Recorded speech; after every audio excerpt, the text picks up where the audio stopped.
কল্পিত বড় আকারের সামরিক অপারেশন। এই ঘোষণা এসেছে ইরানের সামরিক সমন্বয় কেন্দ্রের মুখপাত্র ইব্রাহিম জোলফাখারির কাছ থেকে। তিনি বলেন, অপারেশন প্রমিস 11তম ধাপে ইরান একসাথে নৌ ও মহাকাশ ইউনিট ব্যবহার করে এই হামলা চালিয়েছে।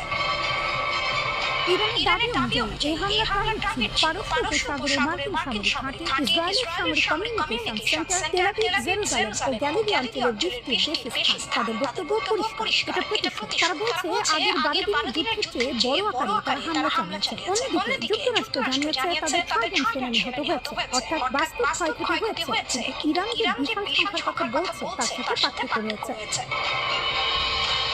এখন প্রশ্ন হলো, যুদ্ধ আসলে কি হচ্ছে? ইসরায়েলের ভেতরে পরিস্থিতি খুবই চাপা। উত্তর দিক থেকে শুরু করে তেল আবিব পর্যন্ত একের পর এক সাইরেন বেজে উঠছে। লেবানন থেকে রকেট ছোড়া হচ্ছে। এরপরই ইরান সরাসরি ব্যালিস্টিক মিসাইল হামলা শুরু করে। ফলে তেল আবিব, জেরুজালেম, মধ্য